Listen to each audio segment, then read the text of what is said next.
Hi అండి. ఇవాల్టి video వచ్చేసి నేను బ్లౌజ్ స్టిచ్ చేసేదైతే చూస్తూ అయితే కామెంట్ అయితే నాకు ప్రతిసారి వస్తుందనమాట. ఏంటంటే ఆ కామెంట్, "అక్క మీరు వర్కర్‌ని పెట్టుకుంటారు కదా! ఎంతిస్తారు? నేను వేరే షాప్‌కి వెళ్ళాలనుకుంటున్నాను. నాకొక ఐడియా ఉంటుంది చెప్పండి ప్లీజ్" అనే కామెంట్ వచ్చింది. ఈ కామెంట్ ఒక్కసారి కాదండి. ఇంకిద్దరు, ముగ్గురు కూడా కామెంట్ చేశారు. నేను కింద రిప్లై ఇచ్చాను. కానీ కొంతమందికి డౌట్ ఉండొచ్చు కదా! అని చెప్పేసి క్లియర్ చేద్దామని ప్రెజెంట్‌గా అయితే నా దగ్గర ఎవ్వరు స్టిచ్ చేసేవాళ్ళు లేరండి. ఇంతకుముందు ఉండే. అప్పుడైతే నేను 180 తీసుకునేదాన్ని బ్లౌజ్‌కి. 80 రూపీస్ వాళ్ళకిచ్చేసి, 100 రూపీస్ నేను తీసుకునేదాన్ని. 100 రూపీస్ తీసుకుంటే దాంట్లో హెమ్మింగ్‌కి వెళ్ళేది. మళ్ళీ వచ్చేసి మిషన్ మనదే, అంతా మనదే, థ్రెడ్స్ మనవే కాబట్టి, మనది కూడా చూసుకొని, నాది కూడా ఎంత ఖర్చు అదంతా చూసుకొని ఇచ్చేదాన్ననమాట. ఇప్పుడు స్టిచ్చింగ్ చేసేవాళ్ళు ఎలా ఉంటారంటే, మనం రోజుకి ఒక 5 బ్లౌజులు కుట్టారనుకోండి, దాంట్లో హాఫ్ రేట్ ఇచ్చేసేయాలనమాట. అలా ఎలా లేకపోతే కొంతమంది ఏంటంటే ఒక రేట్ మాట్లాడేసుకొని రోజుకింత అని ఇస్తూ స్టిచ్ చేయించుకోవచ్చు. కానీ అలా స్టిచ్ చేస్తే ఏమవుతుందంటే, ఇప్పుడు నేనున్నాను అలా ఇచ్చాననుకోండి, ఏమవుతుందంటే నాకు వీళ్ళు పని సరిగ్గా చేయట్లేదు అన్నట్టుగా అనిపిస్తుంది. అలా కాకుండా వాళ్ళకు ఇంట్రెస్ట్ ఉండాలి, కుట్టే వాళ్ళకి, మనకు కూడా ఇంట్రెస్ట్ ఉండాలి కదా! మన వర్క్ కూడా సాగాలి కాబట్టి నేనొచ్చేసి ఏం చేసేదాన్నంటే, ఎన్ని బ్లౌజులు కుట్టినా దాంట్లో హాఫ్ రేట్. అంటే అప్పుడు 180 తీసుకున్నప్పుడు 80 రూపీస్ ఇచ్చేదాన్నండి. ఇంకా 200 తీసుకున్నప్పుడు 100 రూపీస్ ఇస్తాను. ఇలా ఇచ్చి కుట్టించుకునేదాన్ని. నేను 10 రోజులకొకసారి, నెల రోజులకొకసారి నా దగ్గర అమౌంట్ ఉన్నట్టుగా వాళ్ళకి పే చేసేదాన్ని. కానీ మనకు అంటూ కస్టమర్స్ ఇచ్చినా ఇయ్యకపోయినా స్టిచ్చింగ్‌కి పెట్టుకున్నామంటే కంపల్సరీగా వాళ్ళకి టైమ్ టు టైమ్ ఇవ్వాల్సుంటుందనమాట. లేదంటే కష్టమైపోతుంది. అలాగే మన దగ్గర ఒక కస్టమర్‌ని పెట్టుకోవాలి అనుకున్నప్పుడు వర్క్ కూడా అలా ఉండాలి. నాకైతే ఇప్పుడు వర్క్ హెవీగా ఉంది. కస్టమర్స్ స్టిచ్చింగ్ చేసేవాళ్ళు ఉన్నప్పటికంటే కూడా ఇప్పుడు ఇంకెక్కువగా ఉందన్నమాట వర్క్ అనేది. కానీ కుట్టేవాళ్ళు లేరు.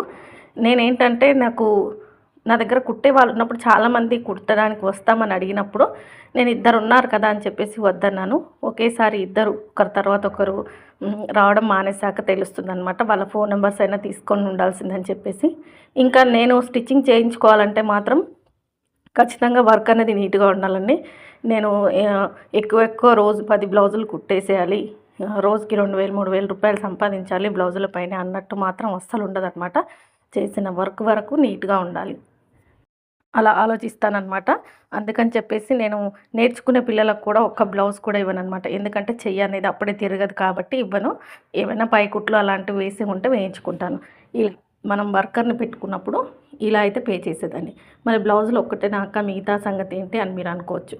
ఏంటంటే ఇప్పుడు డ్రెస్ కుట్టించామనుకోండి. ఒక ఒక డ్రెస్ కుట్టిస్తే 500 తీసుకుంటే దాంట్లో సగం అనమాట. సగం వాళ్ళకి, సగం మనకి. ఇప్పుడు మిషన్ ఇచ్చేసి, మోటర్ ఇచ్చేస్తే కరెంట్ బిల్ కూడా వస్తుంది మనకు. ప్రతిదీ మనం ఖర్చు చూసుకొని మనకొక రూపాయి మిగిలాలి అన్నట్టుగా ఉంటుందన్నమాట. ఎక్కడైనా అవ్వనివ్వండి. ఏ టైలర్ షాప్‌లో అయినా కూడా రోజుకు మొత్తానికి ఇంత అని ఎవ్వరు ఇవ్వరండి. ఫీజ్ వర్క్ లెక్కనే ఇస్తారనమాట. ఎందుకంటే మీరు ఇంట్రెస్ట్‌గా స్టిచ్ చేస్తారు. వాళ్ళ పని సాగుతుంది కాబట్టి ఎక్కడైనా కూడా హాఫ్ రేట్ ఉంటుంది.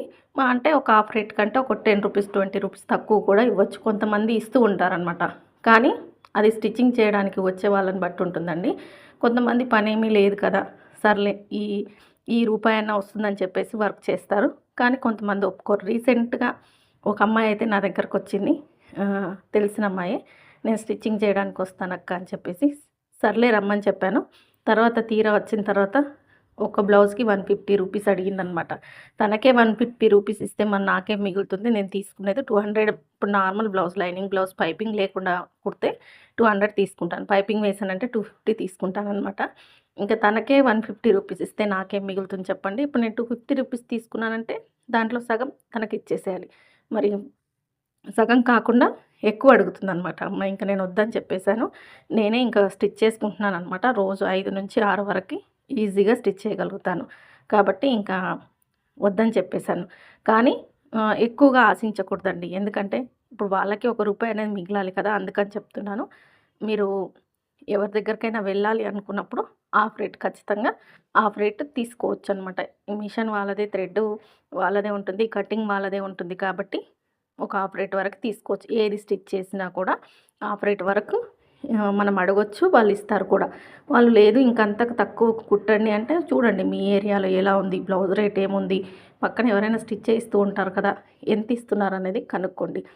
చెప్పరు, ఎవరు చెప్పరు. ఈ విషయంలో ఒక టైలర్‌కి ఒక టైలర్ శత్రువు అనే చెప్తాను నేనైతే ఖచ్చితంగా. శత్రువులా చూస్తారని కూడా చెప్తాను. ఎందుకంటే చెప్పరనమాట.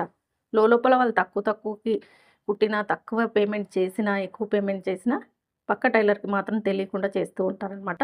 ఎవరెవరి ఇష్టం అది. నేను కూడా పక్క వాళ్ళని అసలు పట్టించుకోను. నా పనేంటో నేను చూసుకుంటూ వెళ్ళిపోతాననమాట. ఎవరు ఎంతైనా తీసుకొని. నా కష్టానికి తగ్గట్టు తీసుకుంటాను. నా దగ్గరికి కుట్టనీకి వచ్చే వాళ్ళ కష్టానికి తగ్గట్టుగా ఇచ్చేస్తాను.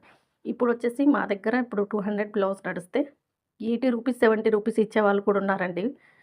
స్టిచ్చింగ్ చేయించుకొని. నేనైతే అలా కాదు. ఖచ్చితంగా వాళ్ళకు ధర్మంగానే ఇస్తాననమాట డబ్బులనేది. ఆహ్, హెమ్మింగ్ చేసే అమ్మాయికి 10 రూపీస్ నాకు తక్కువైనా పర్వాలేదని చెప్పేసి కరెక్ట్‌గా ఇస్తాను. ఇప్పుడు ప్రెజెంట్‌గా నాకు వర్కర్ అనేది ఖచ్చితంగా అవసరం వెతుక్కుంటున్నాను. ఎవరైనా వచ్చారంటే ఫస్ట్ రాగానే వర్క్ ఉందని చెప్పేసి బ్లౌజులైతే ఇచ్చాననమాట. వాళ్ళు 2 రోజులు స్టిచ్ చేసిన తర్వాత చూసి ఇస్తాను. ఎందుకంటే నా దగ్గరకొచ్చే కస్టమర్సు ఒకరోజొచ్చి, ఈరోజొచ్చి రేపు వెళ్ళిపోయే వాళ్ళైతే కాదనమాట. కంటిన్యూగా వస్తారు నా దగ్గరికి.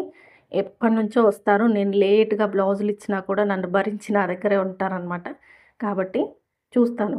స్టిచ్చింగ్ నచ్చితేనే పెట్టుకుంటాను. లేదంటే ఏముందంటే రోజుకొక 5 బ్లౌజులు ఈజీగా కుట్టేయగలను. కాబట్టి ఆహ్, పెద్దగా టెన్షన్ ఏమీ తీసుకోవట్లేదనమాట. ఇంకొకటి మనకి మిషన్ ఉంది కదా! మామూలు మిషన్ కాకుండా జాక్ మిషన్. ఇదుందంటే మనకు స్టిచ్చింగ్ చేయడానికి బోర్ అనేది ఉండదు కాబట్టి, నాకింకా సీజన్‌లో కొంచెం కష్టమవుతుంది. చూద్దాం. ఆ లోపల ఎవరైనా దొరికారనుకోండి ఖచ్చితంగా పెట్టుకుంటాను. వర్క్ నీట్‌గా ఉంటే మాత్రమే పెట్టుకుంటాను. లేదంటే లేదనమాట. కొంతమంది దగ్గర స్టిచ్చింగ్ చేసేవాళ్ళు దాకా మారుస్తుంటారండి. కొత్త వాళ్ళొస్తూ ఉంటారు. స్టిచ్చింగ్ చేయించుకుంటూ ఉంటారు. కానీ వాళ్ళెలా స్టిచ్ చేస్తారో మనకైతే తెలీదు కానీ, నేను అప్పుడప్పుడే నేర్చుకునే వాళ్ళనైతే పెట్టుకోను. నేను నేర్పించినా కూడా కొన్ని రోజులు వాళ్ళకి ప్రాక్టీస్‌కి వదిలేస్తాననమాట. ఇప్పుడు నా దగ్గర పిల్లలున్నారు. ఆల్రెడీ 1 మంత్ అయిపోయింది వాళ్ళది. 2 మంత్స్ అయిపోయింది. ఇంకా వాళ్ళ టైం అయిపోయింది. కానీ నేనే వెళ్ళనివ్వట్లేదనమాట. ఎందుకంటే నా దగ్గరనే వచ్చి ఉన్నారనుకోండి రోజు, కొంచెం వర్క్ అనేది ఇంకా బాగా నీట్‌గా నేర్చుకుంటారు కదా!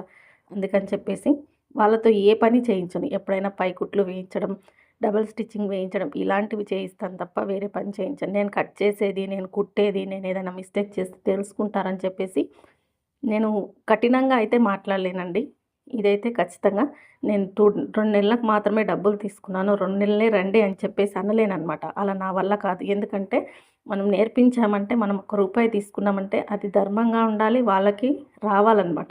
ఎవరైనా వాళ్ళ వాళ్ళ వల్ల సరిగ్గా నేర్చుకోకపోయినా నాకే బాధ అనిపిస్తదనమాట. ఇంత అమౌంట్ తీసుకున్నాను కదా! వీళ్ళేంటి నేర్చుకోకుండా వెళ్ళిపోతున్నారనిపిస్తుంది. కాబట్టి నేను స్టిచ్ చేయించుకుంటే మాత్రం ఖచ్చితంగా సగం రేట్ అయితే ఇస్తాను. ఏది స్టిచ్ చేసినా. మీకు అర్థమవుతుందని అనుకుంటున్నాను. 200 బ్లౌజ్ ఉంటే 100, 500 ఫ్రాక్ కుడితే 250, 400 డ్రెస్ ఏదైనా కుడితే దాంట్లో సగం. ఇప్పుడు మగ్గం వర్క్ బ్లౌజ్ ఉంది 400 తీసుకుంటాం. వాళ్ళకి అసలు ఇప్పుడు వర్కర్‌తోని స్టిచ్ చేయిస్తే 200 ఖచ్చితంగా ఇచ్చేస్తాననమాట. నా పననేది ఇలా ఉంటుంది. నేనైతే ఇలా ఇస్తాను. మీరు ఎవరి దగ్గరికైనా వెళ్లి స్టిచ్ చేయాలనుకుంటే ఫస్ట్ హాఫ్ రేట్ అయితే అడగండి. వాళ్ళు ఒప్పుకుంటే ఓకే. ఒకవేళ ఒప్పుకోకపోయినా ఒక రూ. 10 తగ్గించి తీసుకోవచ్చు. ఏం పర్వాలేదు. తర్వాత మీ వర్క్ చూసి, మీ పని చూసి వాళ్ళే ఇష్టంగా ఇస్తారు కాబట్టి చెప్తున్నాను. ఇంకొకటి మనం ఎక్కడికైనా వర్క్‌కి వెళ్తున్నామంటే కంటిన్యూగా వర్క్ దొరుకుతుందా లేదా అనేది కూడా చూసుకోండి. అలాగే వాళ్ళ అమౌంట్ ఎలా పే చేస్తారు, టైమ్ టు టైమ్ ఇస్తారా లేదా అనేది కూడా అన్నీ చూసుకొని వెళ్ళొచ్చనమాట. ఏం పర్వాలేదు. ఎందుకంటే ఇంట్లో ఖాళీగా ఉండే కంటే కూడా రోజుకి ఎంతో కొంత కానీ ఖచ్చితంగా మీరు స్టిచ్చింగ్ చేయడానికి ఎక్కడికైనా షాప్‌లోకి వెళ్తే మాత్రం మీకు అనుభవం అనేది బాగా పెరుగుతుందండి. మీకు జనాలు ఎలా ఉంటారు, ఎలా మాట్లాడాలి, ఎలా బిజినెస్ పెంచుకోవాలనేది ప్రతిదీ నేర్చుకుంటారు. ఎందుకంటే ఒక షాప్ అంటే ఒక 10 మందొస్తారు. ఎవరో ఒకరొస్తారు. ఎలా ఓనర్స్ ఎలా మాట్లాడుతున్నారు, ఎలా స్టిచ్ చేపిస్తున్నారు, బిజినెస్ ఎలా రన్ చేస్తున్నారనేది ప్రతిదీ నేర్చుకోవచ్చనమాట. ఒక రూ. 10 తక్కువైనా వెళ్ళి స్టిచ్ చేయొచ్చు. అనుభవం పెరుగుతుంది, ప్రాక్టీస్ అవుతుంది. మీకు ఇంకొకటి మీకు సొంతంగా వర్క్ వచ్చిందనుకోండి కొంచెం స్ట్రెస్ ఉంటుంది, టెన్షన్ ఉంటుంది, టైంకి ఇవ్వాలనే ఆలోచనతో కొంచెం ఒత్తిడి అనేది గురవుతారు. అలా వెళ్ళి స్టిచ్ చేయడం వల్ల మీరు రోజు ఎంత స్టిచ్ చేస్తే అంతే. స్టిచ్ చేసినంత సేపే మీ మైండ్‌లో స్టిచ్చింగ్ ఉంటుంది. ఇంటికొచ్చేసాక దాన్ని పక్కన పెట్టేసి మీ వర్క్ మంచిగా హ్యాపీగా చేసుకుంటారు కాబట్టి చెప్తున్నాను. వెళ్తే మాత్రం ఎవరైనా వెళ్ళాలి అనుకుంటే మాత్రం హాఫ్ రేట్ అడగొచ్చు. లేదు వాళ్ళు ఇంకొంచెం తక్కువ తీసుకోండి తర్వాత పెంచుతామంటే ఒక రూ. 10 తగ్గించి మీరు చూసుకొని తీసుకోవచ్చనమాట. నేనైతే హాఫ్ రేట్ ఖచ్చితంగా ఇచ్చేస్తాను. స్టిచ్చింగ్ చేయించుకున్న దాంట్లో ప్రజెంట్గా అయితే ఎవ్వరు లేరండి, పెట్టుకోవాలి. అందుకే చెప్తున్నాను అనమాట. ఈ వీడియో నచ్చితే లైక్ చేయండి, సపోర్ట్ చేయండి, సబ్స్క్రైబ్ చేసుకోండి. వీడియో చూస్తున్న అందరికీ థ్యాంక్ యూ సో మచ్.